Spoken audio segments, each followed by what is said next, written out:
Ladies and gentlemen, welcome to this video. This course was actually 3,000 euros, but I decided to give it away for totally free. And why am I actually doing this? Well, that's because we've been making more and more resources, and I think this is going to help most of you a lot more than I think and than you think.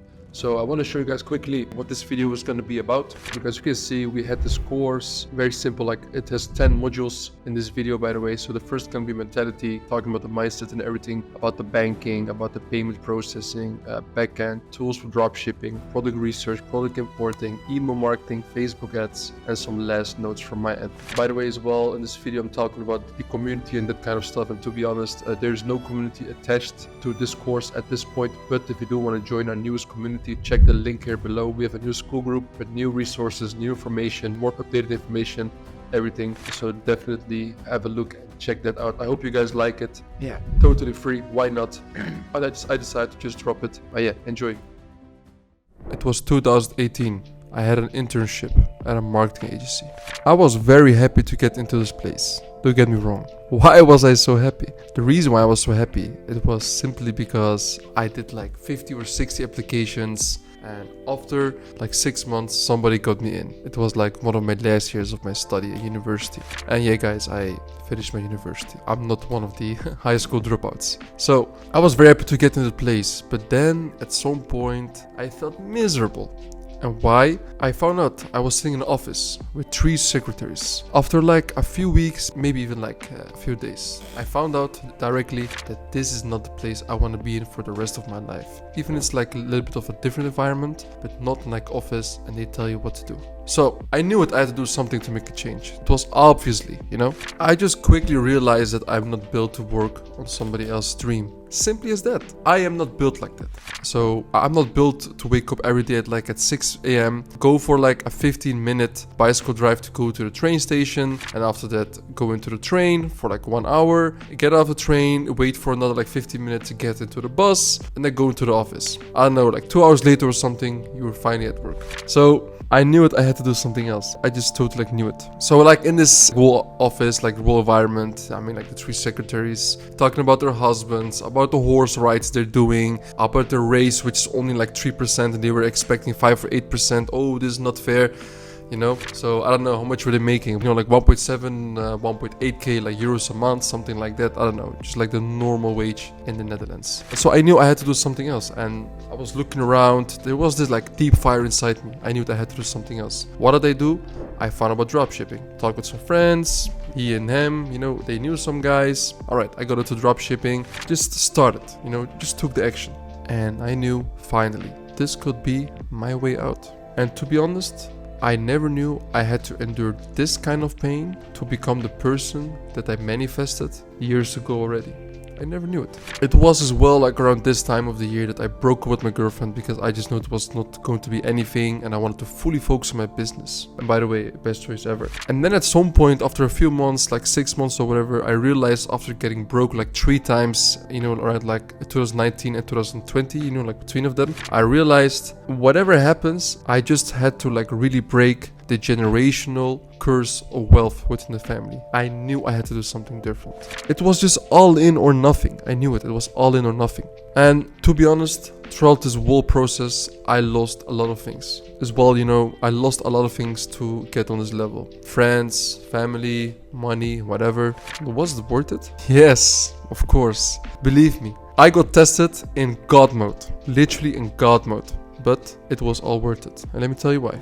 The back-to-back 7-figure months, the almost getting like bankrupt by chargebacks and some other issues that we had. I won't go too much into detail, but what I can say, you'll have to understand that this game is not a joke. You see all these guys with dropshipping, laughing, yeah, making money online, whatever. I mean, if that's your mentality and you want to go for the great, not for the normal, then don't even watch this whole course. Just don't do it. Yeah, that's my friendly advice for you. And I'm not saying everybody went through the same route as I did, but it's been certainly one hell of a ride. sometimes I can say like a roller coaster. Let's say it like that. I mean with most businesses that you can make a lot of money and it's like that, right? And I just wish back then I had somebody on my side, like an expert watching over me and giving me the advice that I needed in order to not make these fuck ups and mistakes like most people did and me myself. And I don't want you to experience the same things that I did. And this is also one of the biggest reasons why I'm doing this, because the amount of pain that I had to go through and all this kind of stuff is, I don't wish anybody to have it. But yeah, who knows? Maybe you do have to experience it. I think, to be honest, particularly as a man, you will have to go through shit. It's gonna happen that you're losing money, you're making a bunch of money, and then you're losing it again. It's all part of the game. Almost every single person I know has been at least once in their life fully wiped out. Now, I'm not saying this has to happen, but it has happened to most people, or almost fully wiped out. They had to start from level 1 or 2 again, back from 100 to 1 or 2. I just hope that you will take the value from this course as serious as possible. I really hope that. And only those that are able to take all the big hits and get up and come back again, make the crazy comeback, nobody was expecting it, everybody was talking shit about you, are the ones who will be in the 1% of the society. Yeah, you have to understand that. And to be honest, I just refuse to be in low key and not share all the knowledge I've had, in the past years, and the knowledge I'm still getting as well, and to not share it. Why? Why would I not share it? What's the point of it? Keeping it everything to myself. I don't understand, to be honest. And I as well refuse to listen to the naysayers of getting a job, staying safe, and all that kind of stuff. I always refused it. To be honest, for me, this is the way that I was seeing it, is I'd rather go broke and work on my new master plan than listening all the time to somebody who's telling me what to do, unless it's an expert on the field that you want to learn it. For me, it's just I just prefer to just stare at the wall for hours in the dark and just think about everything. How can I do this better? How can I improve this? Who can I help better? Where can I help better? What is my next move? How can I grow even harder? Because you will see at some point, even before in the beginning, you'll have to embrace the pain, embrace the process. And after that, you will see as well that anything that will happen to you in life, the things that you will love the most is just building. That's it. Most important thing. And you will love it. And listen, make notes while you're going through the course. Make notes. To be honest, this is going to be absolutely one of the most valuable courses you've ever seen in your life. Go through it and you understand why I'm saying this. And I mean, just go through the testimonials in our community in the Air University in Discord. You'll see. I don't even know why I should be saying this. You can check it out all yourself. And this is something what I'm always saying is we can talk about any topic in life, but if there's one thing that I'm certain at, is that about my expertise and running good numbers in the EU markets. So the advice and the things I will be saying are genuinely, and I know it's going to help you, unless you don't do shit. Then, to be honest, you don't even deserve it, and just get the hell, out of this course. Even if you paid it, just don't even watch it. Enjoy the ride. Also, guys, I want to give a quick introduction about your mentor. My name is Faruk, 26 years old, born and raised in the Netherlands, Turkish roots. I just had a normal life. I went to school, university. I finished it, nice, cool. And in my last year, I started dropshipping. I got introduced to the business model of dropshipping 2 years ago. I decided to move to Dubai, and now I live here. I work here, and yeah, that's about it. Oh yeah, we've done around 12 million euros in revenue in the past 4 years now with ecom. And yeah, I just hope to have my piece, and I just hope to learn you guys some stuff here. I've been giving free value since 2021 on Twitter. If some of the OGs are watching right now, you will see as well that I was quite low key, but I was just posting value and threads, and my only intention back then was just the connections. And for me, there's still one of the most important things, the connections and the relationships I have with people. And yeah, enjoy the ride. So guys, what's up? Second module is banking. And why do I want to talk about banking? Because banking is the back end. It is so fucking important. You need to understand that in dropshipping, it's all about keeping your cash flow good and safe, reinvesting as much as possible back in the business, like every other normal business at least, and trying to scale it then gradually. So the most important thing that you will need to understand with dropshipping is that your backend is everything. The main difference between us and most people is that we do not scale from the front end to the back end, but we start looking at the back end and then we go to the front end. So we always make sure Yeah, the payment processing, the banking, customer service, all kind of stuff that we will go as well like in depth after this module. It's really important. So in this like a module, you're going to learn about some stuff about physical banks, fintech banks, or whatever. Because you can have the best product in the world, you can have the best marketing in the world, but if your backend is shit, you will be shit. Let me tell you that. Yeah. So yeah, banking. Because you can make the craziest amount of money,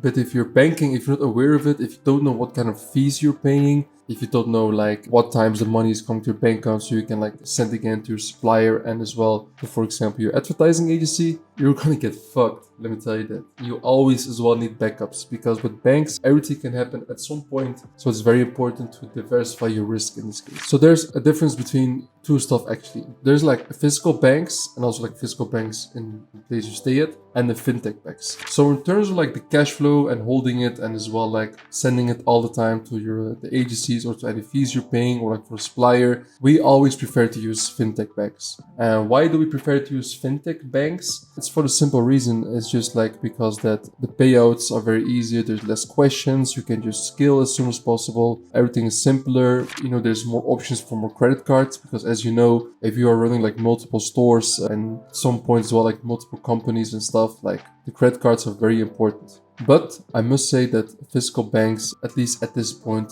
I mean in the future, like anything can change, but keeping like your money is like kind of like saving, or if you want like later like invest money in something else, you know, later we make some good money, and let's say for example like real estate or like in stocks or crypto, whatever, I prefer to keep my money in like a physical bank, to be honest. Although I'm not a big fan of keeping always money in my bank account, but yeah, the fintech banks, they're like a must in the digital space, right? So get credit cards to spend on your business, for example, for advertising on Facebook, or I don't know, like Pinterest, TikTok, whatever. So which fintech banks do we advise you to use? And I mean, I've used so many, believe me, in the past years. Also, like it changed as well, of course, since I moved to Dubai from the Netherlands. But some good banks that I can recommend to you guys are Wise, back in days TransferWise, Revolut, Zen, Airwallex, Currency, Mercury, and Pioneer. And if I were you and you're running right now like a company and you're dropshipping, I would just apply to all of these banks. But yeah, I will just apply to all of these banks and then try to use like one or two or three, you know, like for your business, and the rest just keep them, you know, on the side. If it's like ever needed, you can always use it. It's always nice to have. And the thing is, something I want to say as well is that like you have to make sure that always with everything you do, I know like especially for beginners, the accounting, finance can be a headache, but it's very important to have always your invoices and your accounting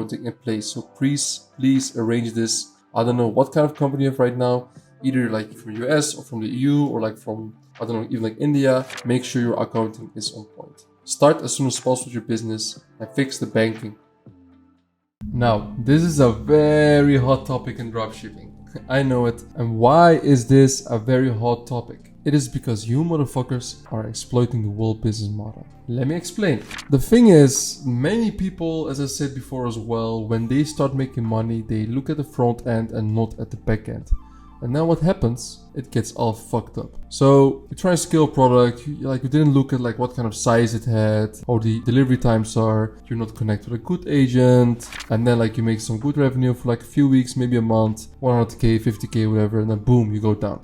So this is the reason actually why I made this module, to talk about this issue and to make sure you guys won't experience this kind of shit. And I mean, with payment processes, everything can happen. Sometimes even with some people who do it in like a perfect way, they still get fucked. So you always need to have backups, right? So the reason why as well many people get fucked up is because they don't have the right connections and they don't know a good proper fix for the long term, which I'm gonna help you guys with. So do not worry about that. So the best payment processes for beginners are Stripe, Shopify Payments, Molly, Pay.nl, PayPal, and Klarna. Now, of course, I can go into very detail about like every single payment method, about how you should like use them and all that kind of stuff, but that's not what we're going to do right now. We will do it later. If one of the above like payment process you still have issues with, you can as well try some other alternatives, such as, for example, Airwallex payments, Rapid payments, and of course for the big guys we have as well checkout.com. And it's very hard to get in there, but if you do get in, it will be amazing. But it's only for people who are doing at least like 200 to 300k at least in revenue a month consistently, at least. sometimes even 1 million. So let's say, for example, you are right now running your dropshipping business and you're doing at least 200 to 300k a month, and you want to make sure that your payment processors will be good, because for example with a Stripe it will only go to a certain extent. Most of the times we can help you get into indestructible payment processors for credit card, ID Bank Contact, Klarna, PayPal, whatever. We can help you with it. The only thing you have to do for that is go into the Ask University, into the Discord, open a ticket, right? And then we'll help you out.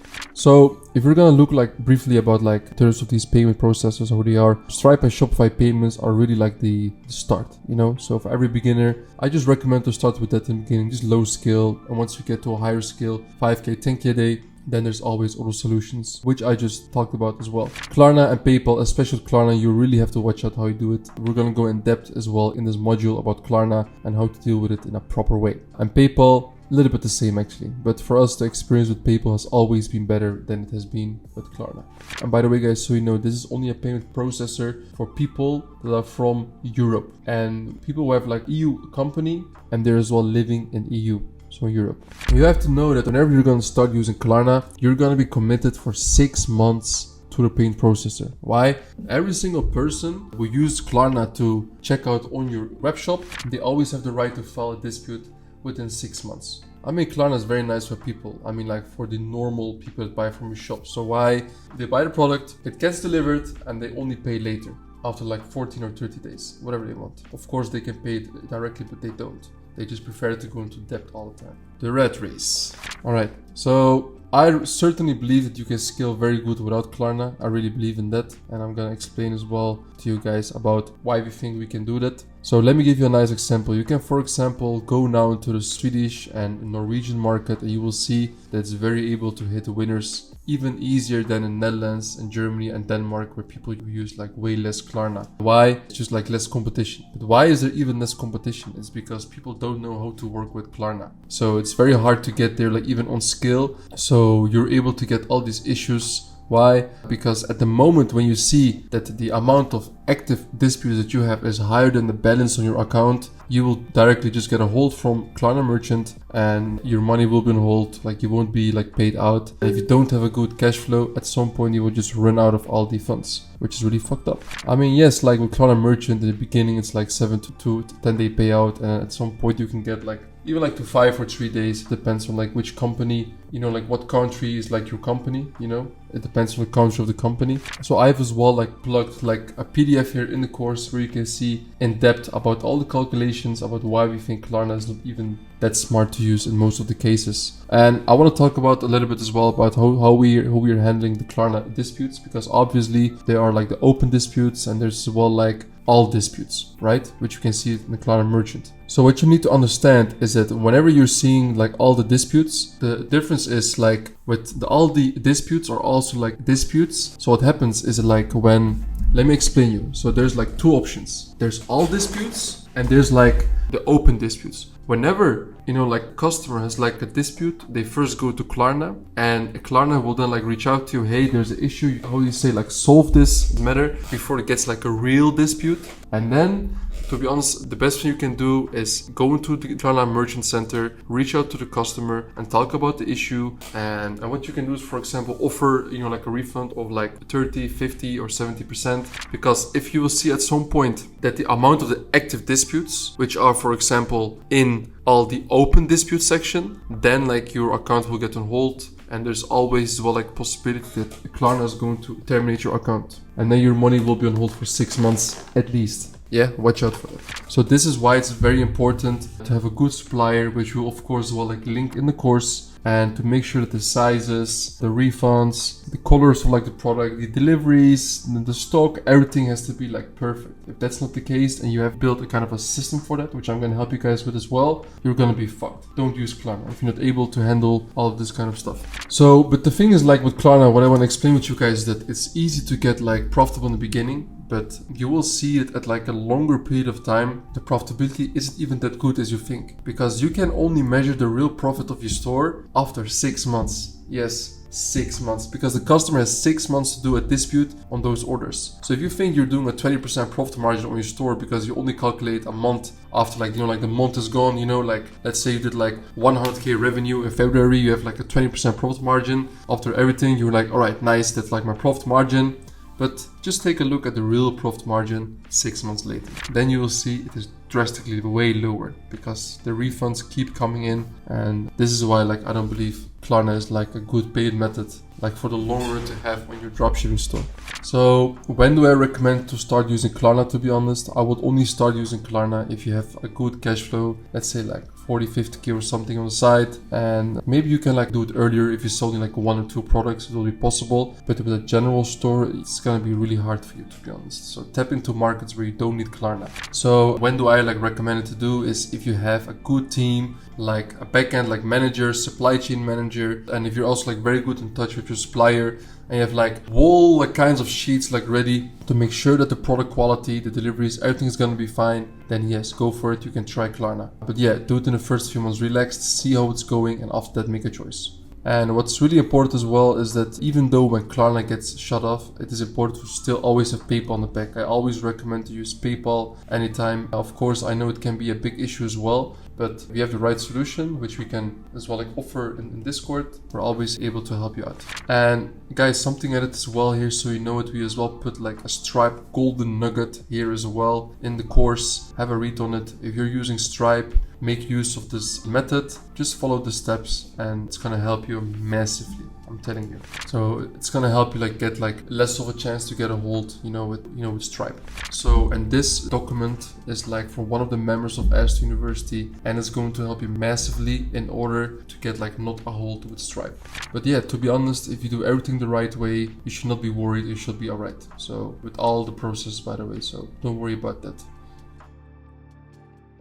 Yo, what's up everybody? And this is gonna be probably one of the most important topics, if not the most important topic for your dropshipping business to make it as sustainable and consistent as possible. Why am I saying that? I said even before, the big difference between the big guys who are scaling consistently and the guys who are like scaling with issues, downtime, whatever, all the time is the backend. Most people, when they find a winner, what they do is, find a winner, increase the ad spend, boom, scale, but they don't look at the backend, what's going on, and then the long term they get fucked and they're trying to understand, why am I getting fucked? And then later they understand it. So what is really important to know here is that you always need to first make sure the backend is correctly done and then go into the front end and start scaling. You need to know very important stuff. What is really important in here, guys? First of all, what you're gonna have to look at first is always the delivery types of the product, the quality of the product, and then like as third as well, the sizes, the colors. And those are one of the most important factors we always look at. The refund rate is always very important, so you can calculate, even if you get like any refunds and stuff, is it even smart to still scale this product? Because there's a high possibility, for example, your break-even ROAS is 1.5 and you're hitting a 2 ROAS consistently, you're scaling. But then after a few weeks, you will see that the refund rate is, for example, like 30, 40, or like even 50%, which will be horrendous. And then you'll know, for example, why am I even selling this product? Besides the quality is bad, it's always as well like the refund rate, which is horrible. And this happens especially a lot in EU markets, Klarna and PayPal. The biggest differences I see with EU markets and US markets is that in the US markets, it's mainly just credit card to PayPal and mainly like credit card payments, is that you can just scale higher and be like more aggressive with that kind of stuff. In EU markets, you really can't. You really can't, because you'll get fucked, I'm telling you. So this is when you're about to sell some products, make sure you know all of these factors I just told you about. Have a sheet and make sure you always track down before you scale every single product that you do in your sheet. Make sure you have all these things ready and you know what's going on in the business. Now, for the customer service, we're using Freshdesk for the tickets. And I mean, you can use Zendesk, you can use Georgia. It really doesn't matter so much, to be honest, guys. So just pick like one of those. But yeah, like to be honest, for us, Freshdesk has done the job for us quite well for the last couple of years. I mean, like you've seen my results, so yeah, it's been quite well. So what are we going to go over at this module? Have a look. At first, one of the things I've linked in the course are literally like way in how like Freshdesk works. Now, I'm not going to go like in detail about how this works. I will just plug in the PDF that we have made. We have put it in it. It shows exactly how you need to deal with Freshdesk. So just have a look in here in the description. the file. All right. The next one, what we're going to go about is the email templates. So basically this file will be as well, of course, like plugged up here in the Discord. And what's really important here is that you need to understand how to respond to the customer and able to help them as good as possible. Okay. And the only way to do that, in my opinion, is all the time is to make sure you have some templates ready and you've trained your customer service representatives. If you don't do it on your own, of course, I mean, it's normal. Then these are some very important templates that we're using. So what's included in here, for example, the delivery issue template, for example, when the tracking shows with a local carrier and a sorting center, whether there's like an issue there, the COVID delay one, of course, if there's like a new order delivery status, the missing house number template, it's very important. And by the way, guys, you can fix this very easily as well in your shop. The reply to a customer after the address confirmation and so on and so on. For every single issue, we have a template in here. This is very important. Make sure you have these templates ready and you give them as well to your team, so you don't have to do it on your own. I've already figured it out. You can just have it, and this is why, of course, you bought the course and you entered the S2 University, right? Like, who's going to give you this kind of templates, guys? Tell me. Every single thing, when the customer, you know, if they want to ask for a call, if they're unable to make a payment, whatever, for everything, we explain it, you know, literally everything. So yeah, this is the best templates we have after 4 years e-com dropshipping EU markets, right? And as well, like for this module, for fulfillment, this is very important. I've been fucked over by so many suppliers in the last 4 years that I was finally able to get the one only like perfect supplier in this case, which I'll be plugging as well in here in Discord and as well like here in the course if you bought 100%. The first thing I want to say is, for dropshipping, do not use AliExpress. Do not use it. If you want to buy something small for your friends, whatever, you can do it, but on skills, impossible that you can work with AliExpress suppliers. So you will need to have a private agent from China in which you can communicate about every single thing, who speaks English, who knows how the game works, who knows how EU markets goes, and understands dropshipping and how you can scale consistently. We have found the perfect person that we've been spent millions with. So we trust this agent very good. Only for this time that I decided to share this private agent that we've been having like massive success with, you know, and able to scale with every single paid method on the market. It was really important to know, like, what's the very nice things is that like the delivery times within EU, he can even get like up to like 8 days, even like to 4 or 5 days, even like possible, like with his premium line that he offers. Not every supplier has this like premium line. He does, for a very cheap price. I mean, just pay a little bit extra, I mean like per order, in order to get delivered faster to the customer. Like, you're doing yourself a favor. Besides the good karma that you have, that you can make the customer even like more fast, like satisfied. What I also think that's very important is that you will see that your refund rate will drop, and the extra euros that you spent on getting the package delivered more quickly to the customer is going to give you the long term so much more and so many more benefits. As well, like a buy stock when we have a winner, because there's a difference between the delivery times, the dispatch rate, and also at the moment how long it takes for the order to get, you know, like processed. Because sometimes you have to understand, when a customer places an order, it can take, with every single normal like fulfillment agency or like an agent, it can take 24, 48, even up to 72 hours to process the order after that delivered. Now with this agent, what we always like to do is, when we have a winner, and when I say a winner, like what do I mean with a winner, is like when a product has been selling for 10 pieces a day for at least a few days, and then we say, all right, let's buy some stock. Why? So then like the dispatch rate, you know, which can be like from 24 like or like to up to like 48 hours sometimes, it just goes gone. Because why? The order comes the same day, it gets like sent out to the customer, which is amazing. And then you will even see like 4 to 5 days delivery times from China all the way to EU. So it's amazing. Of course, this depends on which market in EU, you know, like you're selling in, but the market that I recommend to sell in, this is possible. Yeah, as I said, this is like by far the best supplier I've seen in my life here, especially for EU markets. So yeah. So, and this was about fulfillment, and now we're gonna go over and talk about the next topic. So as well, guys, so you know what, I attached as well in here the return form we always send to our customers whenever there's like an issue and they want to like refund. We do it in this way. And so easy, I mean, nothing complicated. But what's really important to know, guys, is like with dropshipping as well, there's nothing wrong with letting the customer pay for like the return of like the shipment of the product, you know? What we even prefer to do is just tell them, hey, like don't even send, like the product, like back to China. We'll just give you a refund and keep the product. So it's really important to have a relaxed refund system. And this is why we're able to scale like that and have still a very good customer satisfaction rate in our web shops. Even though with dropshipping, I know it can be like quite discussable, let's say it like that. Of course, I've had, like every single person like in this business had made mistakes, but I was just able to understand like very quickly that if you want to build a normal and proper business, your backend needs to be really good. So even like from the beginning, I just understood this. And yeah, that's of course like one of the reasons why we're able to scale so quickly and very high. And yeah, that was about it. The most important things about fulfillment is that you need to know when doing e-com and EU markets. You will see as well that I put a video on how to go over like fashion and sizing and dropshipping. That's very important because China, EU size is always different. I mean, my supplier knows really good how to go about it. Also the one like which I will share to you guys. But you have to understand that this is so important to consistently scale. So one of our team members made like a very nice SOP video on how to deal with sizes with EU dropshipping. So have a look on that after this. What's up everyone? I'm just chilling here a little bit and just enjoying while making this course, to be honest, because I know the value is crazy already. So I might as well just hang out a little bit, chill here with you guys. What we're gonna talk here about is all the necessary tools that you will need for EU dropshipping, and I've just put them all in here. Easy to say, I may just draw. Have a look. All the stuff we have here. The first link that we're gonna go talk about, because these tools, guys, are very important. Here, have a look. All of those, even like discount codes. And so you guys know it, I'm as well going to plug in this PDF, like a Word document or whatever. I'm gonna plug it as well here in the course. You can as well check it out. You don't have to type everything yourself. Copy paste the link. You can as well install the app on your Shopify store. Yeah, so the Shopify link, use this link to have to pay only like $1 a month, like to use Shopify. We have a partnership with them and this is why we're able to do that. Amazing. Do it. Second of all, what we're using, and by the way, you can just click on here, you'll see, hey, boom. Bring your ideas to life for only $1 a month. 3 months of Shopify for only $1 a month. Amazing. Okay, the second one's Lifetimely. And why do we use this? It is very important for your finances. Yeah, track your profits in detail with Lifetimely. So it's even like it's free. Like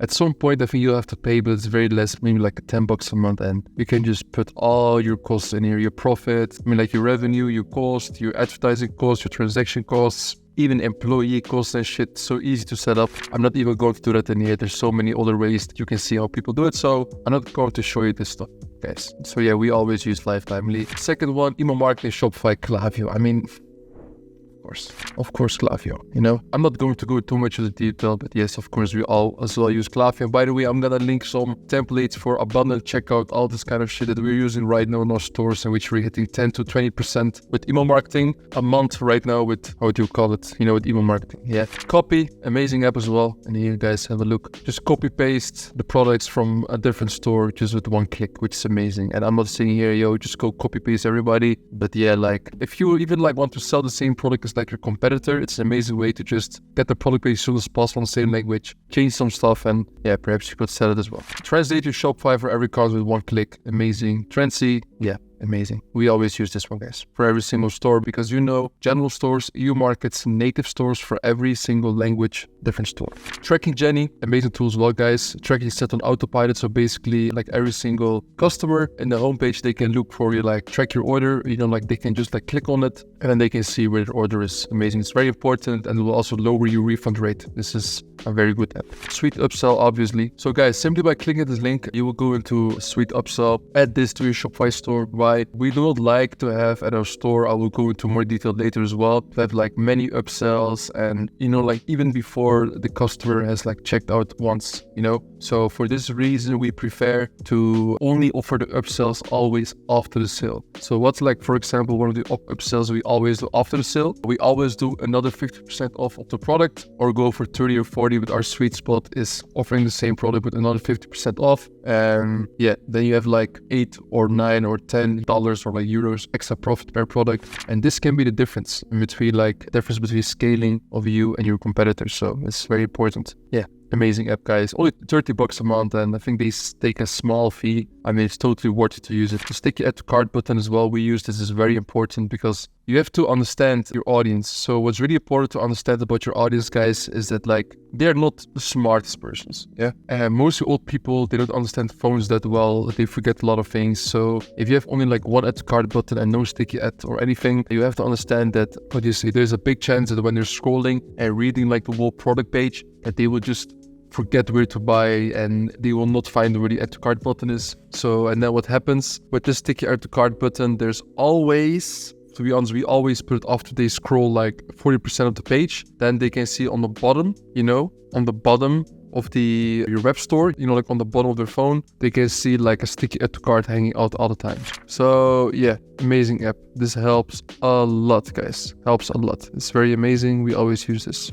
All right, next one, Kiwi size chart. Amazing tool, guys. Use it. I mean, it's really important to know like what kind of sizes and stuff are correct, and as well so that like the customer, they can literally see in the table, hey, I have this EU size and so I have to order this size on this web shop. Let's say they have like for like shoes, they have like a size for like 42, and maybe on your store you only offer XL, LXL, whatever, or like for slippers, whatever, sandals, then you can see on the table like which size is the perfect one. And yeah, for product research, which we're gonna dive into later as well in this course, is for us, to be honest, the number one product research tool after Dip. I know the owner, amazing guy as well, but I heard about the app even before him. I was using it. I got in touch later with him. Yeah, definitely. It's like an amazing app, guys. Have a look. And as well, guys, if you're going to use the code ASTRO, you will get 10% off for lifetime. Amazing. They have like many features, the ads, so it's kind of like an ad spy-ish, like the ads library, but then like on steroids. And they have like a sales tracker. And yeah, there's even like tutorials where you can learn how to use like the best strategies. Yeah. SMS bump, SMS marketing. It's amazing. Very good. Use that. I mean, like watch them or talk about it. And my NIAs as well, guys, a very nice product research tool. I don't use it so often anymore, to be honest, guys, but it's still really good to find winners, especially for the health and beauty niche. And use like the code. I mean, like if you, like go to my special link, because I have a collab with my NIA as well, you will get 30% off your my NIA product research description. Yeah. Yeah, of course, Dropship.io, still amazing. I think their sales tracker is the best sales tracker there is on the market. It's better than any other tool, to be honest, for me right now. So we still as well use Dropship.io. Yeah, guys, I mean, like, use the code ecomlegend on Dropship.io and you will get 20% off. And if you want to learn how to use Dropship.io the best, I suggest you just, besides the modules and like the materials course, I suggest you go to YouTube, type in ecomlegend, and you will see my product research video, which I'm like explaining the combination of WLSphere and Dropship.io.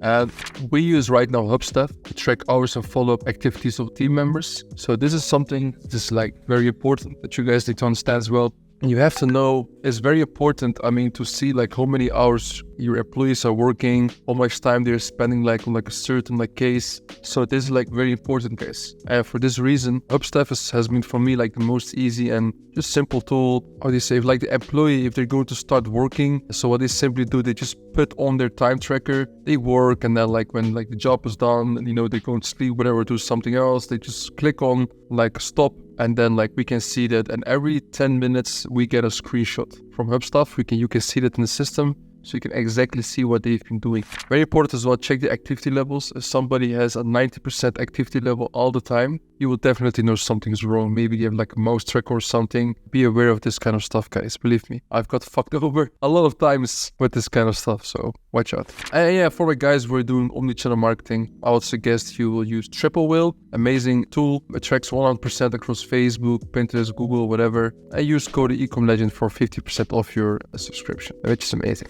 All right, so that was it, guys. This is going to be about the product research. There's so many methods that I do, that not me, but like my whole team, of course, that we like to do in terms of product research for EU markets, general stores, dropshipping. And there's like various ways you can go about it, but today I wanna go over the most important thing, which is Afterlip and Dropship.io. There's a reason for it, both amazing tools, and I know the owners of them as well. And yeah, I'm just gonna do like a 30 or 60 minute like training in here, how I find winners, how I look at it, how I look into the creatives, what kind of numbers in terms of running ads I look at, in terms of like how many days they're running. It's like just one of those three things. The wow factor, everything. So, and as well, like what niche to look at, which is very important. So keep looking. This is going to be very helpful. You guys will love this one. See it like this, as if I'm right now looking for winning products for our own stores, but then I'm recording it just like live. live, you know. So all right, have a look. Let's start with the first one, you know, what I always do, because there's so many ways you can look at Afterlip, and I'm gonna explain you guys why. Because you can look, for example, of the amount of ads, or I mean like the ad copies they have. You can look, for example, of the progression. And this one's very nice. So this is like the factor, you can see how many ads they have. So they start advertising at May 31. Right now, so you guys know that we're on June 18th, right? You can see they've been gradually scaling, downscaling, hard scaling, downscaling. Now they're even up to 212. So something has been going very crazy with them, so they could scale this. You can see when they launched the ad, when they really started. I mean, like when the last time was seen, you can as well see, like, for example, in here, like when they started the ad or whatever, all this kind of stuff. And it's amazing. And here, some other very nice things. The performance factor is, in my opinion, and here you can see, I mean, like the trend factor in here, and then here you can see like the performance factor. Those are two very important things that you need to understand, which are very important. And why is that? Is because the higher the performance factor is, the more they're scaling. And you can see as well in here, the progression, it's up. So they're making and running more ads in this campaign as well. You know, like it must mean they're making money, right? And I'm gonna give you guys the most important details that I look at. So for what we're doing is, for example, we're gonna go for Shopify. And you can just enter several countries and then look at what kind of winners they're selling. So what I prefer to do is always just go with one country and then go to another one after like 15 minutes and then do another one, right? So at first, let's, for example, I'm just gonna keep it simple. Let's start with Germany, yeah? You can even put here some keywords if you want to, guys. You can filter it by so many stuff, but we're just gonna go over all of them, and then I will show you guys which products I'm gonna put in my sheet, which competitors I want to track more and see more of them. And by the way, so you guys know it, the products you're gonna see in here, I'm gonna test them for sure. So don't think I just do it only for here, for like this product research like module. I'm really going to test these products as well. If you want me to share the results on how we did with it, I mean, like, put like a W here as well, like in the in the course, or like in Discord. Yeah. All right, Germany, language. Of course, we're gonna go for German. Call to action. Let's go for order now, shop now, learn more. Because, oh, the hell. Okay. Something is wrong. Maybe they're not coding issue. This really doesn't matter. Video, image, or carousel, creative, really doesn't matter. Just pick something. Publisher platform, also not interesting. I mean, you can put there all kinds of active ads and trending factor or whatever, all this kind of stuff. I'm not even going to do that. And I'm going to explain why. Because I like to sometimes just go for a random feed. Maybe I'll see a video with like 11 running ads, maybe one with 6, or maybe, you know, like one with 100. So I want to just explore as well a little bit. Every time I start doing product research, I don't do it so often anymore, you know, because we have a team to do it. But I like to stay in touch with the market and see what's going on in the market, right? So let's see what is going on here. Very interesting. 143%. They're scaling. Okay. Last 18 days, they're going higher and higher. Germany. I don't speak German, so I'm gonna have to watch the video to understand. Dieser Duft hat eine unglaubliche Macht. Okay, I see. It's a special perfume. Yeah.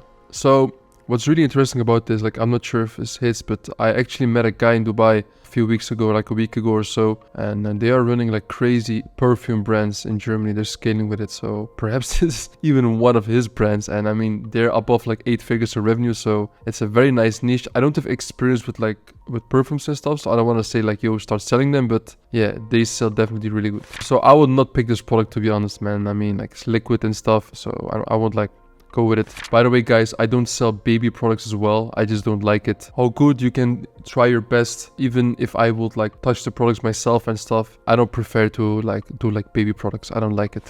Turbo Trim, this is actually a one product store. Somebody's been running it for like a very long time, to be honest. And look, guys, you can try to take his creatives and test yourself. It's not going to work, because let me tell you, these guys have been selling for a very long time, even before 2023. And if you try to copy paste or do anything, it's not going to work. Don't even try it. So try to look more for like the general stores, guys. All right, let's see. What is this? Bella Body.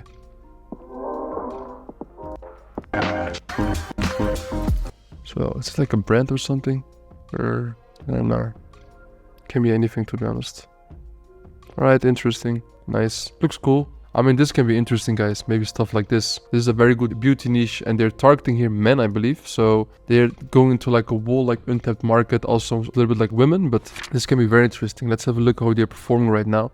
So what I usually do, the first thing when I see this, what I like to do is at first I go to their web shop, I take the URL, And I'm gonna go to the ads library. Of course, like, don't mind the language, it's in Dutch. I didn't manage to change it. Maybe somewhere here or something. No. Let's see what's popping with the store. How many ads are they running? 620. No fucking way. Okay. Well, these guys are scaling, yo. Oh wait, there's also random shit. Wait, I need to put this here in Germany. Maybe better. So I'm putting it here in Germany. 240 results. This is amazing, by the way, guys. So what you can do, yeah, of course, there's like Shopify, you know. So what you can do in here is go to the sales tracker and dropship.io, and I'm gonna track the store. Let's see how it's doing right now. Oh wait, let's see. Okay, so I can see already, guys, because so you guys know it, the sales trackers are nice, but there's many tools out there that can block the real sales from your store. It's like a very simple code in the app. So if this person running 240 results has only like sales of 5.7k in the last 7 days, don't believe it, guys. So they're doing way higher. But something interesting what you could do in here is to look at is, for example, let's look, for example, in the last month only of June, right? We apply. What products have this person been selling very good? Yeah, so this is like an upsell, I believe. 12 Monate API. Oh no. Yeah, it's like this product. Very simple. And would I test this product? I mean, if my supplier can arrange it. I'm not sure about this one. It looks a little bit like a brand, but I'm not sure about it. But yeah, this would be a very nice example. Directly, we found something nice. And I mean, if you're gonna do so much product research as I've done in my life, and I still do it sometimes, of course, like not as much anymore, you're gonna just spot these winners like very quickly. You know, how do I do that? I've done the reps for the last 4 years. That's the reason. With every single thing in life, if you just do the reps, you will just get better, you know. So what I'm gonna do is, at first, I'm gonna put here the competitor bellybody.de. Yeah, we can pick, for example, here a product page. Very simple, because they're scaling this one. Yeah, boom. We will later, oh, by the way, I'm gonna put this here. So product page URL. We're gonna go and put here some more stuff, guys, but you'll see later what are like the stuff I like to look at, you know.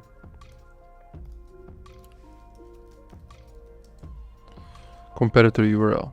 Yeah, I mean, just copy paste my product research method, please. I mean, I don't even care, just do it. It has to work. If it doesn't work, then you still do something wrong, to be honest, man. Really, believe me. This is the more simple product research method I'm showing you guys. All right, let's keep looking. By the way, what's nice is they're skating very hard, so it's very nice. Yeah, so we already have the first one, guys. Very nice. I keep looking. Pixel World. Du bist mit Spielen wie Super Mario Bros., Street Fighter und Zelda aufgewachsen? Yeah, it's like a German creative. I wouldn't try to sell this as well in Germany, to be honest. Let's see. It's like a crazy ass one product store. 24 running ads. I mean, let's have a look. This looks quite interesting, but I'm not so sure about this, guys. Maybe there's like some copyright stuff with this, so I wouldn't even bother selling it. You know, maybe they don't care, but I don't put myself in that kind of risk. Also, this kinds of products, this is like some sandals of Hermes. Don't sell this kind of shit, guys. If you, like, you're gonna get banned, you know, and it's like unethical. All right, this can be interesting. Mirabella Shopping. They have a downtrend though, but I'm still gonna look because my experience with selling this kind of stuff is very good. This is a BH. Yeah. Bro, I've sold so much of this kind of product, so let me look. 45 results.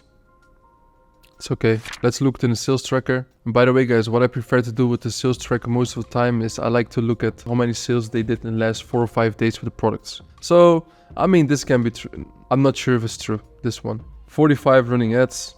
Nah, something is off. I think there's something off with the sales tracker, but anyway, you can still see like what kind of stuff they still sell a little bit good if you do the same method as I showed you guys before. All right, let's keep going. sunnykids.de. All right, so this is not really that crazy for kids. Yeah, it's like more like a branded store. I wouldn't even bother selling this kind of products. I never had good experience with it, you know. It's a little bit problem solving and stuff, but you're not going to be able to scale this kind of products like to a really next level. All right, so this is a very interesting I'm seeing right now. This kind of shoes, they go crazy in EU markets, especially around these kinds of time.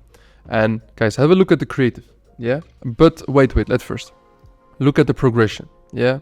6 to 20. Okay, so they're slowly scaling. Okay, before we're gonna dive into the creative, I wanna at first see how many ads they are running. That's even a better measure right now compared to other stuff. So, and yes, guys, this is just like basically drop shipping. Look what kind of stuff they're selling. Yeah, 190 results. Okay, let's at least try. Maybe they don't have the sales blocker. I'm not sure. Yeah, they have the sales blocker for sure as well. I mean, everybody has it. Have a look at the creative, guys, yeah? Why is he scaling this creative? He's doing at least a few K a day with this creative, believe me. Why? He has a very high quality product image of it. Yeah, I'm assuming that this one is only for women. I'm not sure because they have like this pink background, but very simple on top. Premium Barfußschuhe. Like for the Germans watching, I know I didn't say it right, but it's just explaining what it is. What is Barfußschuhe? Okay, I'm gonna have to use Google Translate for this. So Barfußschuhe. Okay, I think it's bare feet shoes or something. Wait. Barefoot shoes, yeah, very simple. Just saying that. And look, so simple. It's like orthopedic. It's waterproof. You can like run away, for a long time with it, like very simply. And it's breathing, something like that, I speak a little bit German, guys, so yeah. And like these are the kinds of simple creatives. You can even make them with Canva for free, Take a note at how they do it. Get a random ass product that you use well from AliExpress, try the same kind of like creatives, So these image ads, they go very well. And let's a little bit as well, while we're as well here, have a look on why he's pumping so good right now. He's doing at least 10K a day with his store, this guy, believe me, okay? Okay, orthopedic barefoot shoes. So he's only focusing on the orthopedic barefoot shoes. Why? Barefoot shoes, probably quite popular right now, and it's orthopedic. And orthopedic is one of the best niches you can sell for, especially with Facebook ads. Just simple, saying here again, premium quality. I mean, you're just putting even like some random stuff in here. It just shows the qualities as possible. High quality picture, very nice. I plugged even like in the Discord. I did it like yesterday. I put it there, a nice tool which you can make this kind of image ads as well with. I will plug this one. I will plug it as well in this course. It's very good. I forgot the name of it again, but I will plug it again. So just like guys, like really study their creatives. If you see somebody has like 100, 200, 300 running ads on like their page, on their URL, study their creatives. You can do the exact same, but with different kinds of products. And then you enter again like a whole new audience, but it works. It works. So this is why I'm saying that don't just literally copy paste, but look at how they're doing, get inspired by it and do it even better. That's the most important thing. And by the way, guys, I'm gonna put as well my sheet. This guy is saying really good. So very nice inspiration as well for me. So yeah, which one did I like the most? Yeah, it was this one. So let me take you to the product page. All right, let's keep going. And yeah, like you can go further for Germany. I mean, this kind of stuff works very well. What even is this? Look, this is a crazy ass. Das ist die perfekte Abkühlung für deine Kinder im Sommer. Die Rakete fliegt bis zu 1,80 Meter hoch. Perfekt. I mean, this is the dropshipping, bro. You see the weirdest products and people make money with it, Like if you do dropshipping and you still don't make like some money with it, look at what he's selling, bro. This looks like RT-D2 from Star Wars. Let's fucking Google it. Water rocket. I mean, you can buy it for even like for 100 ADs, like 25 bucks. Crazy. Especially around this time, summer. Perfect. Anyway, so this was Germany. And yeah, like you can see this guy again. Look, he's printing this guy, Kalyonka, doing an amazing job. So if you see this Kalyonka, shout out to you, bro. And guys, look, you can just go for the amount of active ads, a trend factor. But this is the way I do it. You can get all kinds of like, how do you say it? Like this details, amount of running ads and all that kind of stuff. And look at like what level the trend factor is. You can try everything, but this is just how I do it and it works for me. Okay, anyway, here's even somebody else, Asea.net. Barefoot orthopedic shoes. Just try selling those, guys, please. You're gonna have to make money with it. Okay, so what even is this? Biolol. Yeah, bro. These kinds of products, they sell every single summer, This is like some mat that you put out, and if you put some water on it, it becomes like grass. I don't even know how this stuff works, but anyway. Okay, this was Germany. Let's have a look now in my favorite country, Netherlands. Okay. One of my favorite countries. It's just because like I come from the Netherlands, so Dutch. Same way, guys. Let's have a look how they're doing, yeah? So, okay, let's see what's going on here. I mean, I really hate these kinds of products, man. You can never scale them that high. It's only as like so sunglasses, like people sell everything, but I've never had like big success with this kind of products, but because it's really like general, especially for beginners. If you're going to try to sell this kinds of products, it's going to be quite hard because you need a very seasoned pixel to get people to buy this kind of stuff, because this is like a lifestyle product, right? Go more into like passionate niches, that works better, especially for beginning. All right, what's this? So by the way, my filter's still on last 30 days, but you know what? I'll just do it like on last 14 days. Yeah, let's see how it's going to work. And by the way, guys, the baby niche is working quite well in the Dutch market. I mean, this person, Mijn Hummeltje, has been selling for such a long while. I've seen him before. Yeah, man. All right, so these guys, this is the perfect kind of like cases I tell you guys to sell this kinds of products. It's like dresses. Let's see, this is like quite... Dames, It's like ugly because the sides here are like that, but... jurk voor dit seizoen. De stof is zo zijdezacht en de fleurige kleuren maken hem helemaal af. Yeah, not that interesting, guys, you know, like 60 running ads. Okay, wait. They stopped on the 7th of June. Why would that be? Let's see. I mean, it's dropshipping, right? Maybe he's banned on Facebook or something. You never know why he's banned. Maybe stock issues, whatever. But, I mean, you can try testing this out. This person was till the 7th of June with 60 running ads and suddenly turned it off. I mean, there must be a reason why, right? Okay, what even is this? This is so...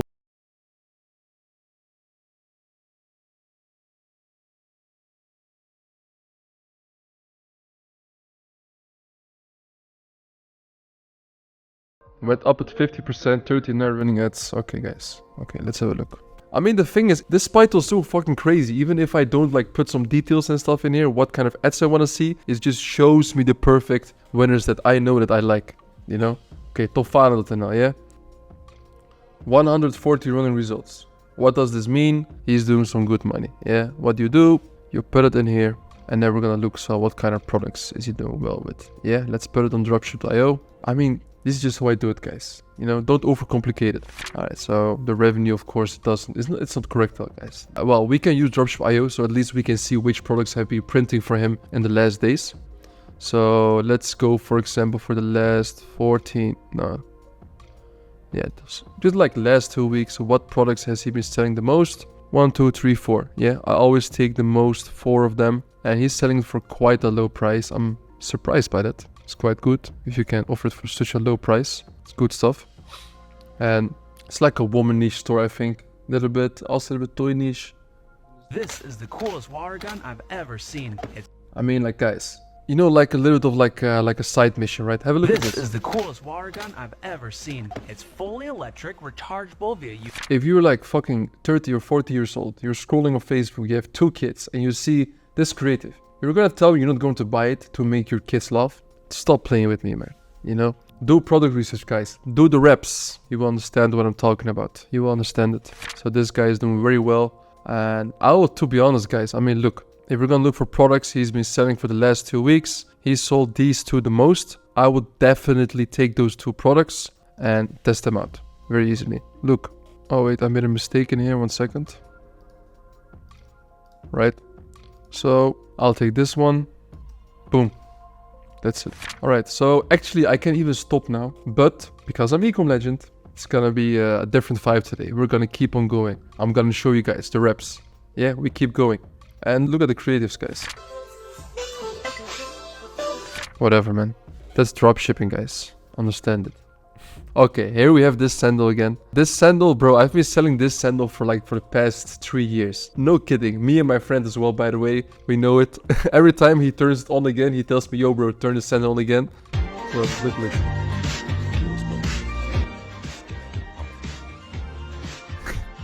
Looks so simple, just a video, no crazy subtitles, no crazy music, just simple music, just showing what a product looks like. And let's take a look, yeah?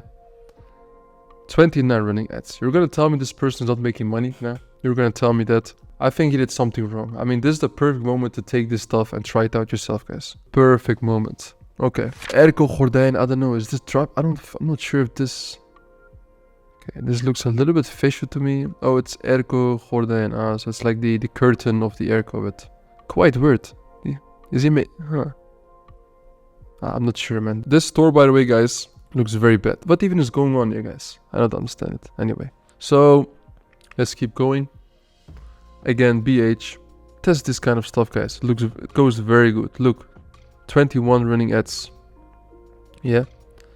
This is the kind of stuff we sell. Alright, so this was enough. Like I can even go more and more like in terms of the German market and like in the EU markets, how you can find the winners there. But I want to as well show you guys how to do it in US, because in US it's really different. And why is it really like different in US? It's because there's lots of scammers there in terms of general stores that people use Shopify there. So you have to get the bad weed out of there and get like the good ones. Oh, by the way, guys, this is a very nice creative. You know, look, they do the same. Bestseller, vrijtijdschoenen, it means like for the shoes that you wear like in your free time.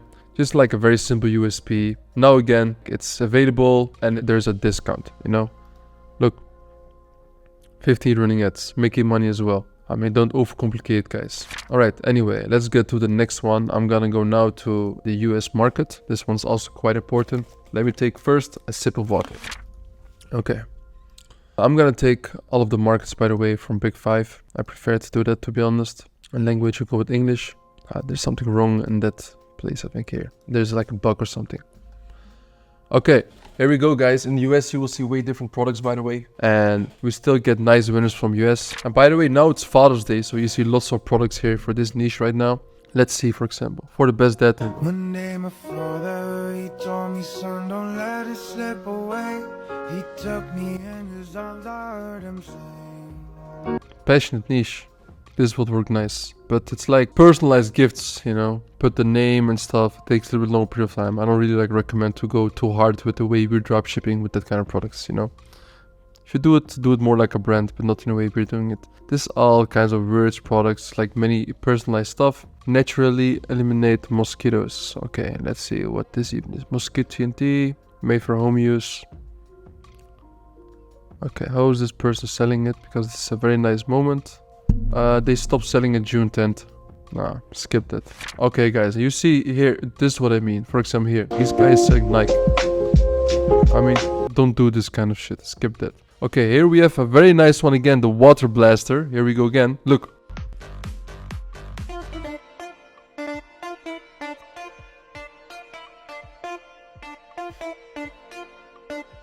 Perfect, man. Printing. Telling you, he's printing. Icelandvibes.com. Okay, I'm gonna take a look at it. Oh, it's tripping right now, to be honest. Okay, let's go for... No, not this one. Icelandvibes.com. A little bit weird. Here you can see their ads. Look. Printing. Try this out. I'm gonna test this product, by the way, guys. So wait, let me put it as well in here. We'll go to products, white lock. So by the way, there might be a way you will get like Facebook bans and stuff because it looks like a gun. Obviously it's not a real gun, it's a water gun. But yeah, I would still have a try with this one. And by the way, oh yeah, of course we see Bleem here as well, big brand, but don't even try to copy paste these guys. They're going to DMC the shit out of you guys. So I mean, look, this is like the Stop hurting your coochie with a... So don't even try it, guys. They will be very stupid. So just try to understand what I go through when I'm trying to test products. All right? I mean like trying to find products, right? This kind of supplement stuff, don't go at it. I mean, this horse shit, literally horse shit. Like, don't even look at it. Many personalized stuff. Okay, what even is this? 3 reasons I stopped using these and started my own dermaplaning razor brand. 2 Not interesting. All right, so this is getting a little bit bad. I see weird shit. So what I'm gonna do, I'm gonna play with this a little bit. Let's go for 70, yeah? I don't know what will happen. What will we see? All right, let's go, for example, for UK only, yeah? UK can be interesting, guys, to be honest. UK can be really interesting. English. So we can as well here play with this filter. Amount of the active ads here. Which one is the highest? All right, so now we're only looking at the UK, guys. Okay, let me see this one. This can look interesting. Stop foolishly going to the salon to straighten your hair. Straighten easily at home. Okay, so what's really important is that you can see here, for example, the wow effect in the beginning. Look, Stop something's foolishly happening, going the to product, the salon to boom, straighten your... result. In the first 2 seconds, result. And you know, with this whole fucking attention economy right now, like the space, all about attention, this is what you really want to have, guys. See the result, what they want to have as soon as possible. Okay, let's have a look at this guy, at his ads and shit. Open meta page. Interesting. Look. Softening leave-in conditioner makes hair smooth. Creative 1. Creative 2. different hooks, bro, perfect. So what I will do in this case here, I will check this product out with the supplier in terms for like the product quality. If it's good, then I would sell it. But this can be indeed very interesting, guys, this one. Yeah, so we can put this one as well probably in the sheet, morningsco.com, because this kind of products, they can sell very well. Oh wait, let me put competitors, and then in here, let's put, for example, this one. You have to make sure the quality is good, guys, and it's not some bullshit, because, I mean, EU markets, Klarna, PayPal, credit card, you're gonna get fucked. Don't even try to sell shit. Yeah? So here. Stop foolishly Yeah, going to the salon. Look at the hook. Stop foolishly going to the salon to straighten your hair. More crazy. Straighten easily at home. And you can just have this English, like this, the language, like the voice over. You can just keep it. I won't even edit it too much on this video. What's this? This is how I crochet in the dark. Nah. This most bullshit products.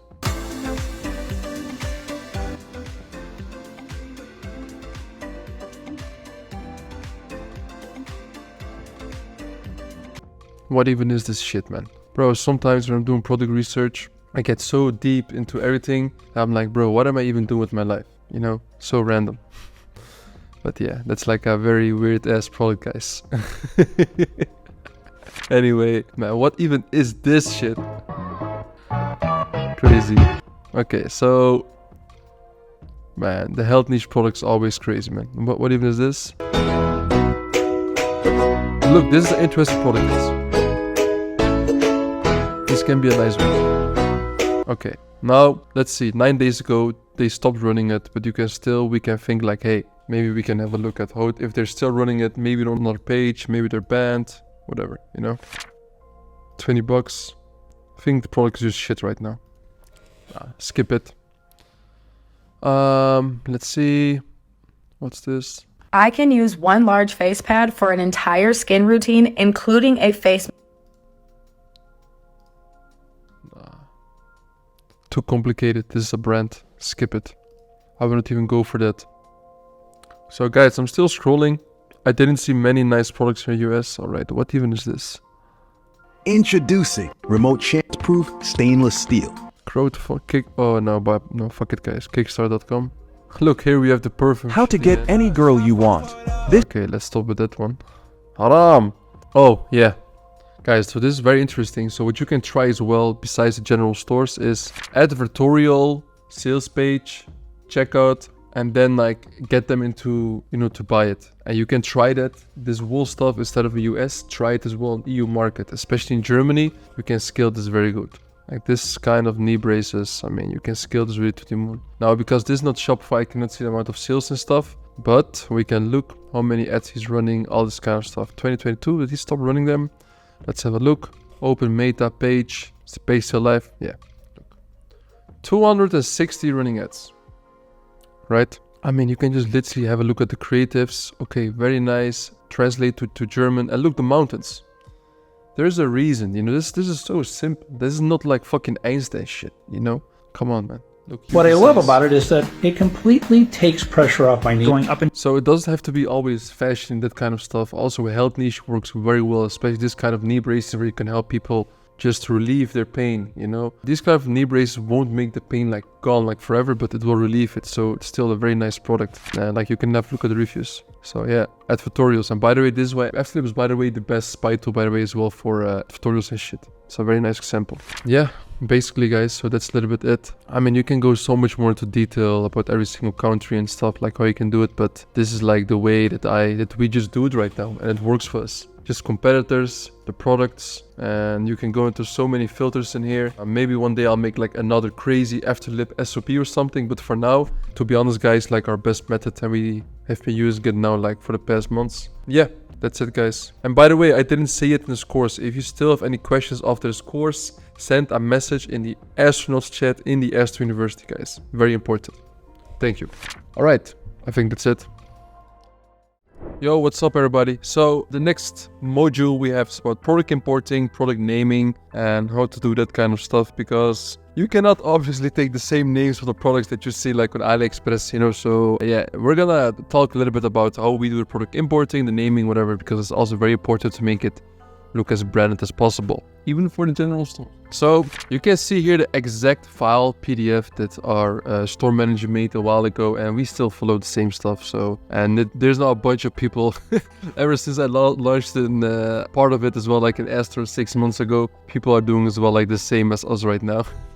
If you see somebody with this kind of names, guys, don't think it's directly me. It's probably somebody else. So what we just like to do is give it like a nice, powerful twist. So we always put like the TM and like a 2.0, which is quite nice. And no, of course, this is not like copyright stuff. So you can do it, no issue. We like to do it 2.0. And then what we always like to do is give it like a special name that has to do something with the product, and then explain what the product means, right? So the customer sees like in the product page, like directly what kind of product it is and what kind of name it is, you know, like above the fold, you know, that is very important. And what is above the fold? If somebody enters shop now on your ad and your product page comes on their screen, everything before you scroll is like the fold, above the fold, you know?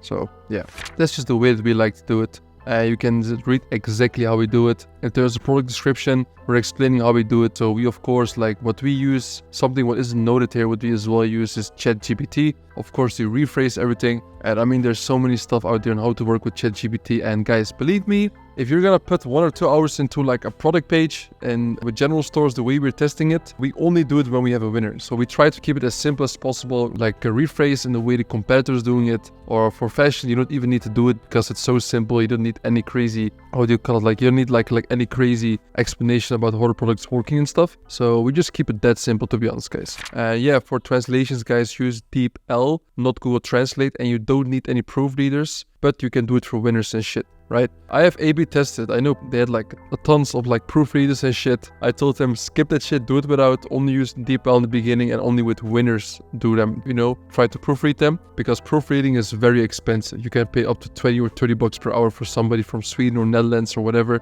to do the proofreading for you. I mean, for branding and stuff, it's different, of course, do it, but besides that, no, I don't really like to do it. And I mean, yeah, like for product images, you can like use those with also those like with the competitor if you want to. Of course, like don't really like copy paste it, but try to find the same one on AliExpress, and you can as well like make the background images like different, the way I told you guys before through Canva. This is what we prefer to do, because otherwise it looks also simple, you know, and this is like a whole process. You can just let your VAs do it, and this is how the way that we do it. Variants, SKUs, I mean, just go over this whole text of how we do it. And guys, so you know, this whole module here is very simple. It's not going to be long, and it's on purpose because yes, it's important, but just like most of reading the PDF, what's important, I just say some important stuff what I think I should be adding. About the pricing, by the way, guys, we're gonna talk about, I think we already like talked about it. And yeah, the collections, like of course you can make some collections, but it's not the most important thing. Your homepage is not the most important thing. Just make sure your footer, your terms and conditions, your company number, etc., everything is there,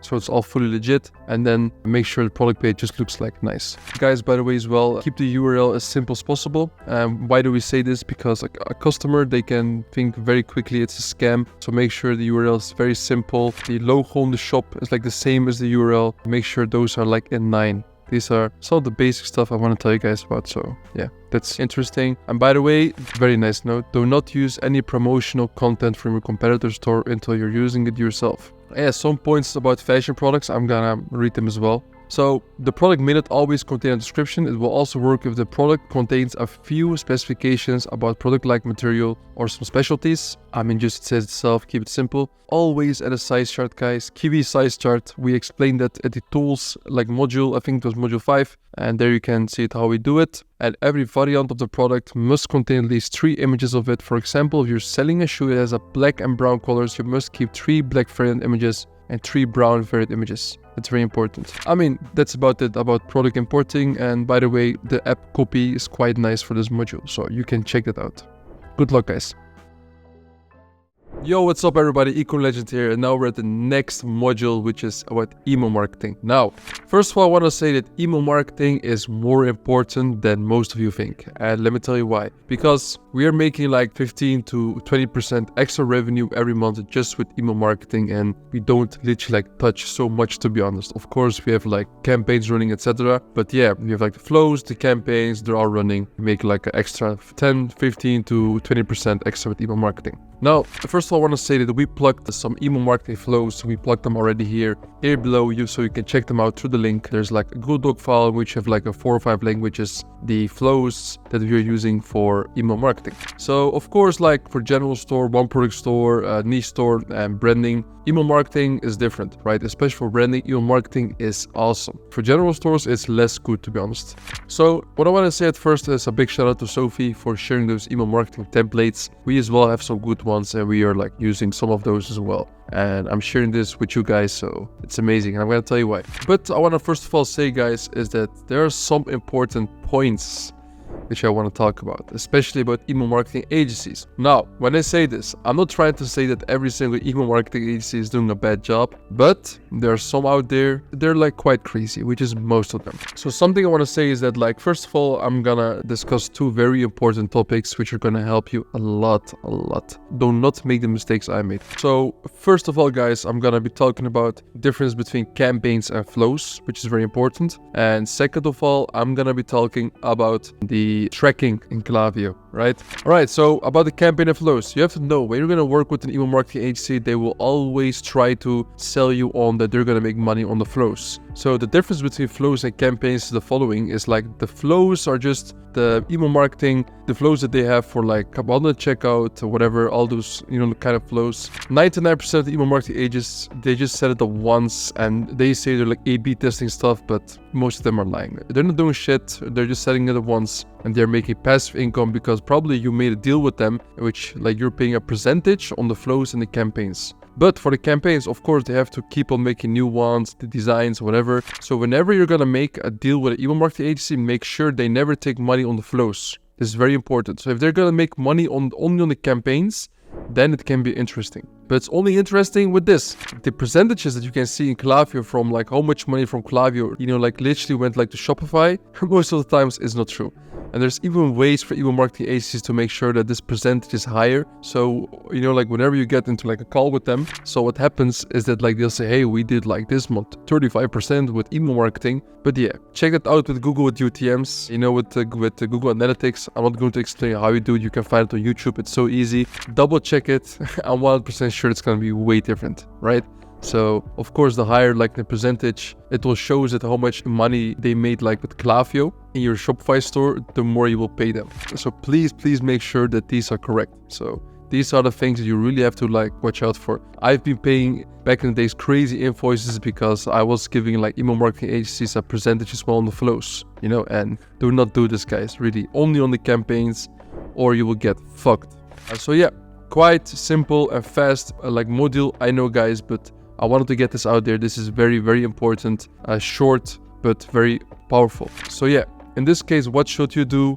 Just simply copy paste the flows I've put in here, put them in your shop. If you want, change it a little bit, make it even better if you want to, but this is working just pretty well for us, to be honest, guys. So that's really nice. Something I want to say as well, which is also very important, is what we do as well with email marketing, which works very well, is we only give a pop-up for like a discount code on the shop after the customer has been for 30 or like 40 seconds on the shop. So when like the customer comes into your shop and you give them the pop-up with like a discount code of 5 or 10% directly, there's a big chance they will just bump off your shop, especially in EU markets where the customers are like more hesitant on this kind of stuff compared to a US market like Big 5. Don't do that. Only show it after like 30 or 40 seconds. Please, I'm telling you. And yeah, and these kinds of flows for like for mobile and like the pop-up flows, they of course they work like, you know, like really good.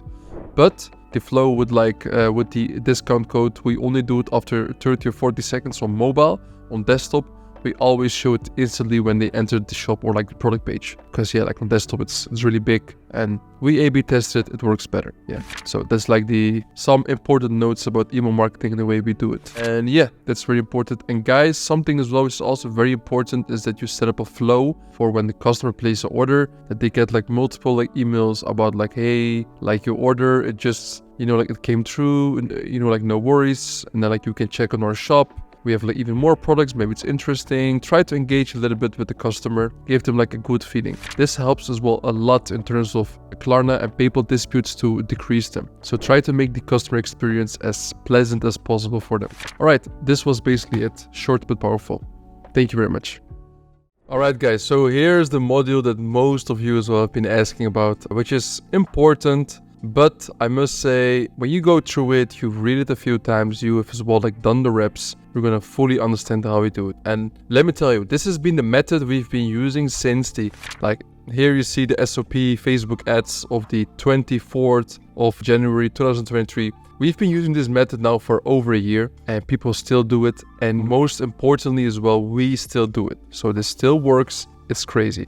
So for me, to be honest, guys, let me tell you something. I'm a very lazy person. And what do lazy people do? They always try to find the most easy method of doing everything and get it done as soon as possible. So I'm a really big advocate of that. Yeah, right? A really big advocate from that. So here we're gonna talk about the Facebook testing and scaling, and I'm not gonna show like how we go into the ads manager, all that kind of stuff. You know, you just figure that out yourself, or if you wanna learn how to launch a campaign on Facebook, go to YouTube or watch another course and learn it, but it's just too simple. Everybody already has done that and showed it. So what I wanna show you guys about is in what way we do it and why we do it. That is really important to understand, right? I have as well like a whiteboard here, which I will make some notes as well so you guys can understand maybe more how I explain it. And what we're gonna go about in this module is about Facebook ads. Why? Because Facebook ads has been still and still is the best way to advertise for dropshipping, branding, whatever. And of course, there's some other advertising stuff besides Facebook and Instagram. So Meta, there's as well like TikTok, there's Pinterest, Snapchat, native ads, so like Taboola and stuff, Google ads, whatever, name it. There's even some more out there, such as like Reddit, I've heard. Didn't test yet, but now we're only gonna talk about Facebook ads because that's the most effective and efficient way to, and the best way to scale in the EU markets, right? And that's as well what you guys want to learn, right? So yeah, so what we are going to go over in this module about Facebook ads is at first the testing phase, the scaling phase, the creative testing on how we do it, and as well like the serve scaling, and as well like another like very other like serve scaling method that we as well use, which is quite simple. And I will get into like this whole like module. Right? So first of all, the way we're still testing always has still been, you know, with ABO, 5 ad sets. One of them is no interest targeting. Second, always engage shoppers. And the third one is always online shopping. And then we have like one interest related to the product and preferably above 500k in audience. And the fifth one is as well like just like a product related interest, and we always put the ad set, like the budget, on 10.77 euros or 11.77 euros. Why the 0.77? I believe it was like Frankie's show, you know, where like most people saw it at first. I heard from some other people, but I think he was one of the first ones to introduce it. It's just something that everybody's testing with like 5 euros or 10 euros or with 20 euros. And if you have this 0.33 or 0.77 extra on the budget, it makes somehow the winner rate higher. A/B tested it and it's just way better. Is helping for us. So that's how we always do it, because you get like placed in auction like a little bit higher, which makes the winner rate and your ROAS and stuff like better, right? So this is why we do it. Why do we always use ABO? Because we just like to see which interest works good, so we can from there on see if we're going to scale it in a way. And you know, of course, after the testing phase, we're like the kind of person we want to see as soon as possible if those interests, like which ones are working good. And especially if you will see that if the no interest targeting, so broad, if that's working the best, you can always scale that the hardest, you know. But from my experience as well, that most of the time broad for like new ad accounts, new pixels, is harder to get them in a high ROAS as soon as possible. So if you are experiencing that, just try to test more like interests and stuff as well. Get this out there, guys. But this is the way we do it and it works very good for us. So yeah, you can see it in here, for example, broad 11.77, creative 1, creative 2, and the same for each one ad sets. So we're as well like a big advocate of like trying to find the best scaling method for the ad account, because in my opinion and from my experience, of course, like that's why I'm saying it, is it like all the time, always every ad account reacts different on every, how do you say, like kinds of like scaling methods. So we always try to find out if CBO works better in scaling, if horizontal scaling, if that like works better, or like vertical scaling. Yeah. And of course, I'm saying it as well, like CBO, you know, and horizontal scaling is like when you duplicate the assets in, you know, for example, higher budget or like a different budget, it's a different ad set. And vertical scaling is when you're scaling in the ad set, making the budget higher in the ad set. So you can see we always put 2 creatives, and the way we always test, so in total you will spend around like 50-55 bucks a day. But what's really important to know, guys, we like to kill very fast, right? We are a big advocate of killing it like very fast. And by the way, guys, I'm not the person who wrote this rule. SOP.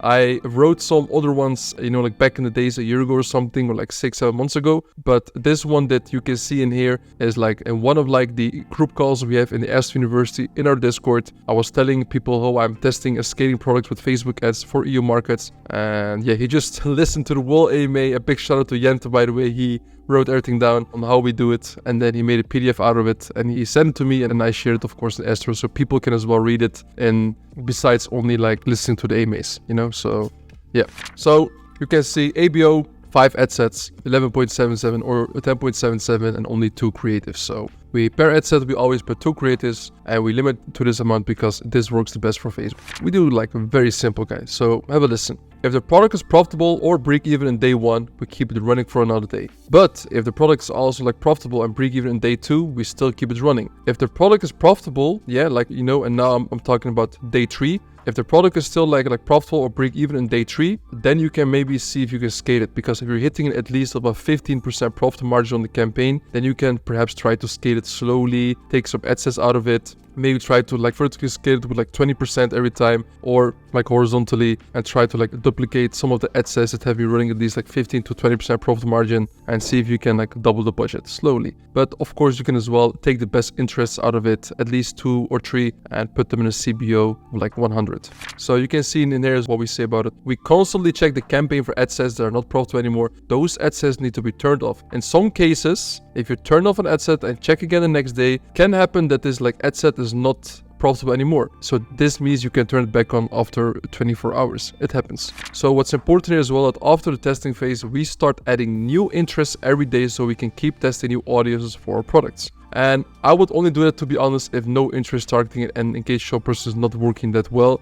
Because if no interest targeting is working really good, you hit a higher OS. In our like experience, testing all the interests just doesn't make sense. Because if you just try to scale no interest targeting, so that's broad targeting, as high as possible, you don't need to test like different interests as well. So keep that in mind. Right? So you can just add like 2 to 4 new interests, you know, like per day, depending on the profitability of the campaign. And what I want to say is, how do you pick interests? Very simple. Just duplicate the ad set that you have that's working well in the same campaign, by the way, guys. Always in the same campaign.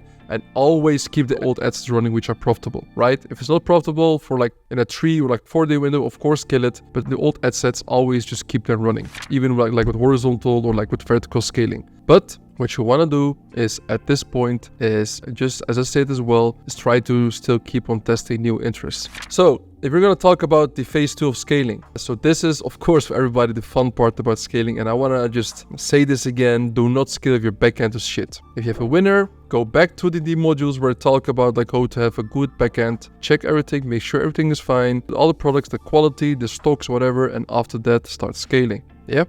Perfect. So now the fun part about media buying, we can start scaling the shit out of the winning products, because that's what we want to do, right? In this phase, we're going to take the best 2 interests. So when you're scaling and the product has been running for a few days, very good. And we're going to duplicate those to a new CBO campaign of like 100 euros and schedule it for the next day. But guys, something at first before the scaling part, actually, I forgot to say to you guys, which is really important when testing, is that let's say, for example, you're running a product. First day, break even, profitable, good, right? So you will keep it running the same way for the next day. You don't touch anything. If you see the next day the product is not running good, then you just simply kill the campaign and relaunch for the next day. Why? Because the product, you kill it after 50% spent, right? So I'm gonna say it again. If the ad says the campaign that you're running, if it's running the first day good and it's like profitable, break even, and the second day you see after 50% spent it's shit, it's not profitable, kill the whole campaign, and then the next day relaunch it again. Right? So this is also very important. And if it's like the next day still shit, then you know this is just not a winner. But if you see that on the 3rd day when you relaunch it, the campaign is running good again, then you can say just easily that the 2 out of the 3 days that you were testing the campaign and like the product, whatever you name it, it's running good. Then you have like more of a good feeling of the product that it can probably be a winner. So check on the 4th day as well. If it's still good, profitable, then try to scale it and go to the scaling phase. So I want to get this out there. Yeah, so what you can do is take the best interest, put them in a CBO and schedule for next day. And what's really important, guys, what I want to say as well is the way that we always do it, is which is very important to know, is that we always, so this is something I've learned as well from Verum Ecom. Amazing, this strategy still as well works, and I've done it on high scale on you know, like 20, 30, 40 KD or whatever, it still works very good. So what you're gonna do, guys, is if you have the two creatives, you will always see that one creative is spending the most and is getting the highest ROAS. So what you want to do in here, guys, is remove the creative that is not spending or not having a good ROAS and take only the good creative which is working well, and you will duplicate this 1 time or 2 times in the ad set, and you will scale this creative as high as possible, right? Because you're getting a way better, how you say, like a ROAS with it. So, you know, so you can read this well here. We also make sure that we only scale with the best performing creatives. So we'll check what creative had most sales, and this one will be used in our scaling CBO. How you handle in this case, when you duplicate the interest, you will delete the bad performing creative from each ad set and duplicate the winning creative, right? To make sure we still have 2 ads in the ad set. And the reason why we as well are duplicating the same winning creative in the ad sets is so we get into different pockets and buckets within Facebook, right? So I don't know how it's like this, but it's just like that, you know, like a different buckets or like pockets or whatever you name it, like on Facebook, and you want to hit as much as possible. Now, this doesn't mean that you have to duplicate the same creative 10 times in every ad set, but if you do it just like a few times or 2 or 3 times in the ad set, and you know, especially while scaling, you will see that the scalability will be like longer. The ROAS will be more stable, and you will hit as well like even like more audiences, even stronger audiences, because not every single creative is perfect to hit into these good audiences. So this is why we duplicate it, and on scale we've been seeing way more consistent results than we had only 1 creative in the ad set, right? So in some situations there will be only 1 good performing interest, guys, so ad set or interest, and in this case you will duplicate the good performing interest 3 times in your scaling CBO. For creatives, same rules apply. So in my opinion, guys, the best CBOs, doesn't matter which niche, which campaign or whatever, have been the best for us was always when we took the no. So let's say, for example, you have like an ABO campaign, you test it for a few days, very good and profitable, and especially with crazy winners, you will always see that no interest targeting, yes, or no interest targeting when it has the highest ROAS. We take it after a few days, we take the ad set, we duplicate it into a CBO 3 times, you have the no interest targeting, and then every no interest targeting, the ad set, you will have 3 times the same like best performing creative. So I'm gonna show it in here on the whiteboard, guys, to make it as well like more clear for you guys. So let me click on here. So let's say, for example, to have like a campaign, right? Campaign. I hope you guys can read it a little bit. So you have that in here. Yeah. This is broad, right? This is the interest. So in here we as well have like broad, and in here we as well have broad, right? No interest targeting. I just call it broad to make it easier. And then what you're gonna do is take the best performing creative, yeah, 1, 2, 3. So let's say creative 1, boom, here. Creative 1, duplicate it again. Creative 1, boom, duplicate it again. For this one, the same. C1, best performing creative, best performing creative, best performing creative, and in here the same, right?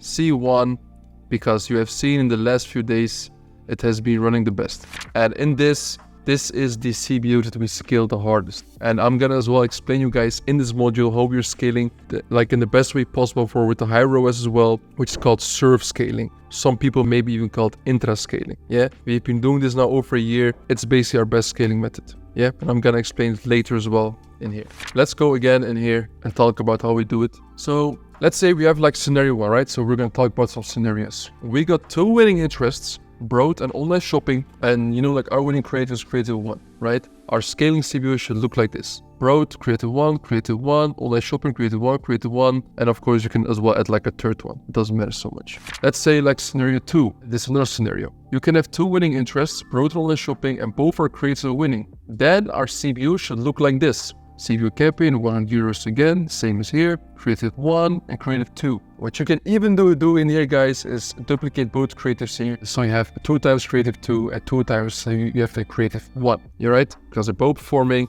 and you will hit like even more budgets. I mean like even more like pockets. So yeah, and let's say scenario 3, we got 1 winning interest, in this case, the same, broad, and our winning creative is 1. Our scaling CBO should look like this: broad, creative 1, and of course you get a third one, as I showed to you as well before. This works the best for us, by the way. We are adding new interests to our interest test campaign as well. So this is a different campaign, of course, for the same product. But yeah, like especially for the last 3 or 6 months, to be honest, when no interest targeting, if you're scaling it, at some point you're blasting through the audience like so quickly, you will just see at some point that like there is not really a point to test like new interests. You know, you can always test new creatives. I'm a big advocate of that, but new interest at some point, the no interest target will just scale it so high you will just take over the whole audience. So here's a quick explanation as well, and in detail how we go a little bit about it as well, is that if our CBO campaign performs good, we start scaling this campaign by increasing the budget. So the rules for this are the following. If your CBO is hitting 20% profit margin, and let's say like a 2 ROAS, like the ROAS doesn't matter because it depends on product, but if your profit margin around like 15 to 20%,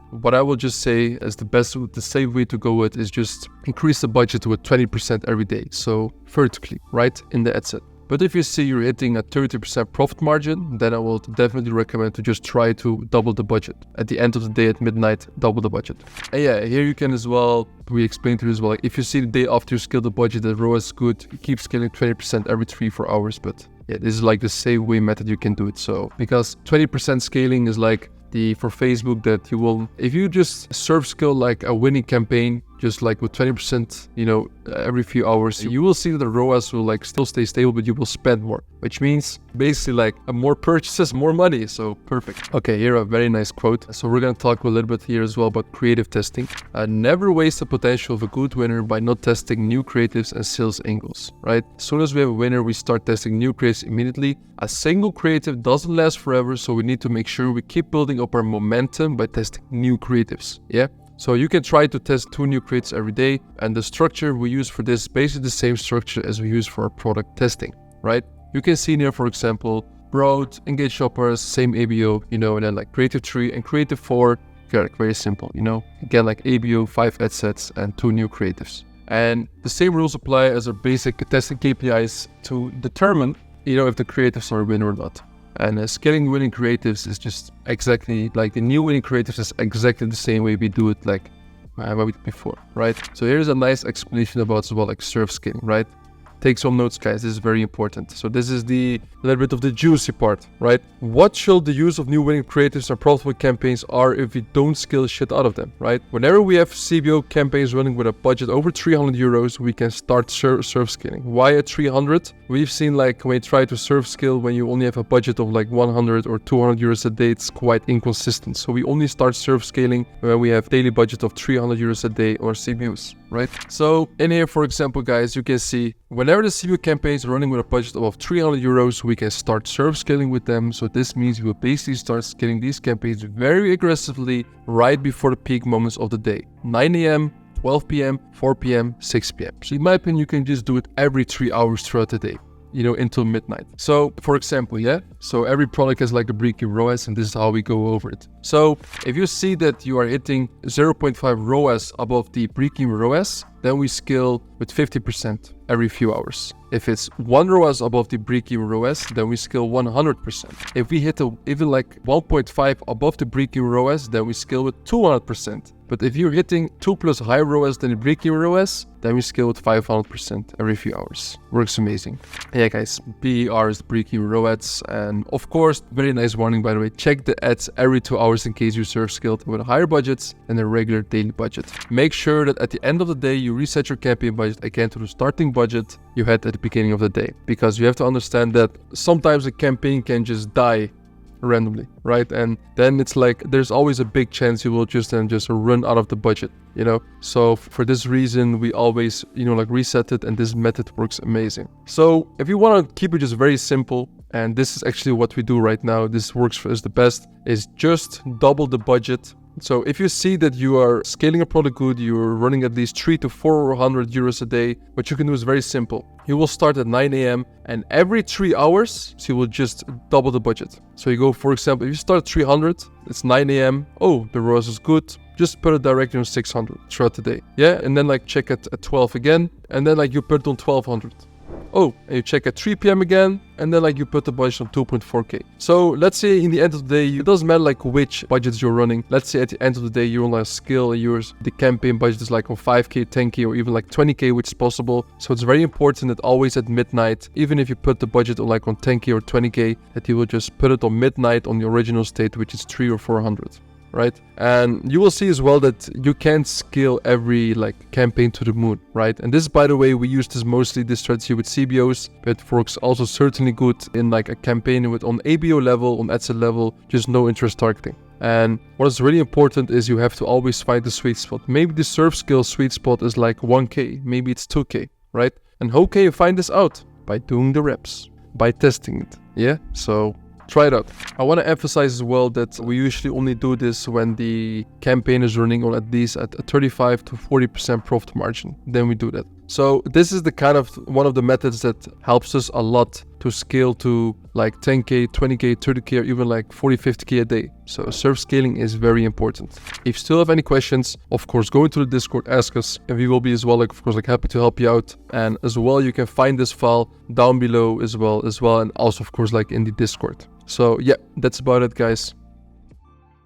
Yo, what's up, everybody? If you are now on this page, like on this module, it basically means you have completed the whole course. I want to say at first, congratulations, because this was like one of the most important things, actually the most important things that you had to know in order to succeed in the EU markets. I'm very happy to see that, at least I hope that you like fully have seen the course.